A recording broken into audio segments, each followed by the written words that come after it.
Today's lesson: what is an allegory? An allegory is a story with a hidden meaning.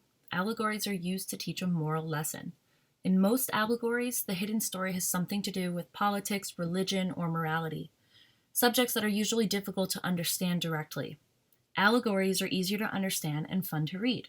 A lot of allegories come in the form of picture books or children's tales. As you listen to Terrible Things, an allegory of the Holocaust, notice the similarities between what is happening in the forest and what happened in Ellie's hometown in 1944. At the end of the reading today, you will respond to a prompt. The clearing in the woods was home to the small forest creatures. The birds and squirrels shared the trees. The rabbits and porcupines shared the shade beneath the trees, and the frogs and fish shared the cool brown waters of the forest pond. They were content until the day the terrible things came. Little Rabbit saw their terrible shadows before he saw them. They stopped at the edge of the clearing, and their shadows blotted out the sun. "We have come for every creature with feathers on its back," the terrible things thundered. "We don't have feathers," the frogs said. "Nor we," said the squirrels. "Nor we," said the porcupines. "Nor we," said the rabbits. The little fish leaped from the water to show the shine of their scales, but the birds twittered nervously in the tops of the trees.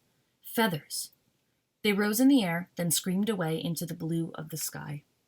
But the terrible things had brought their terrible nets, and they flung them high and caught the birds and carried them away. The other forest creatures talked nervously among themselves. "Those birds were always too noisy," old Porcupine said. "Good riddance, I say." "There's more room in the trees now," the squirrel said. "Why did the terrible things want the birds?" Little Rabbit asked. "What's wrong with feathers?" "We mustn't ask," Big Rabbit said. "The terrible things don't need a reason. Just be glad it wasn't us they wanted." Now there were no birds to sing in the clearing, but life went on almost as before, until the day the terrible things came back. Little Rabbit heard the thump of their terrible feet before they came into sight. "We've come for every bushy-tailed creature who lives in the clearing," the terrible things thundered. "We have no tails," the frog said. "Nor do we, not real tails," the porcupine said. The little fish leaped from the water to show the smooth shine of their fin tails, and the rabbits turned their rumps so the terrible things could see for themselves. "Our tails are round and furry," they said. "By no means are they bushy." The squirrels chittered their fear and ran high into the treetops, but the terrible things swung their terrible nets higher than the squirrels could run and wider than the squirrels could leap, and they caught them all and carried them away. "Those squirrels were greedy," Big Rabbit said, "always storing away things for themselves, never sharing." "But why did the terrible things take them away?" Little Rabbit asked. "Do the terrible things want the clearing for themselves?" "No, they have their own place," Big Rabbit said. "But the terrible things don't need a reason. Just mind your own business, Little Rabbit. We don't want them to get mad at us." Now there were no birds to sing or squirrels to chitter in the trees, but life in the clearing went on almost as before, until the day the terrible things came again.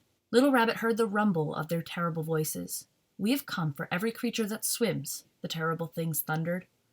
"Oh, we can't swim," the rabbit said quickly. "And we can't swim," the porcupine said. The frogs dived deep in the forest pool, and ripples spiraled like corkscrews on the dark brown water. The little fish darted this way and that in streaks of silver, but the terrible things threw their terrible nets down into the depths, and they dragged up the dripping frogs and the shimmering fish and carried them away. "Why did the terrible things take them?" Little Rabbit asked. "What did the frogs and the fish do to them?" "Probably nothing," Big Rabbit said. "But the terrible things don't need a reason. Many creatures dislike frogs, lumpy, slimy things, and fish are so cold and unfriendly, they never talk to any of us." Now there were no birds to sing, no squirrels to chitter, no frogs to croak, no fish to play in the forest pool. A nervous silence filled the clearing, but life went on almost as usual, until the day the terrible things came back. Little Rabbit smelled their terrible smell before they came into sight. The rabbits and the porcupines looked everywhere except at each other. "We have come for every creature that sprouts quills," the terrible things thundered. The rabbits stopped quivering. "We don't have quills," they said, fluffing their soft white fur.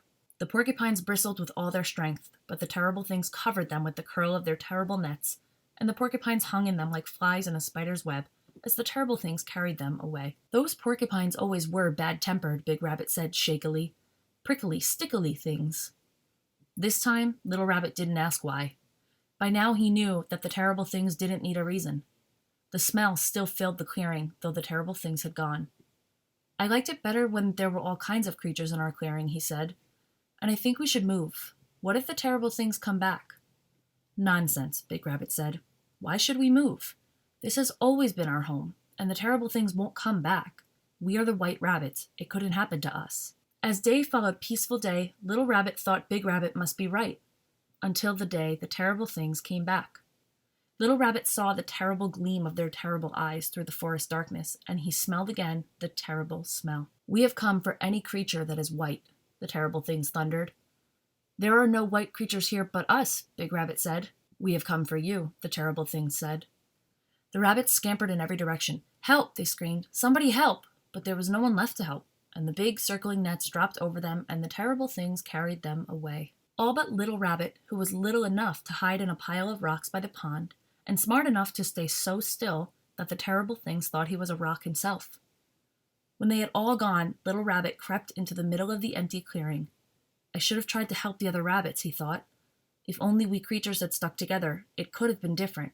Sadly, Little Rabbit left the clearing. He'd go tell other forest creatures about the terrible things. He hoped someone would listen. So your job today is to respond to this prompt. Night is about Elie Wiesel's survival of the Holocaust. Terrible Things is about Little Rabbit's life in the forest.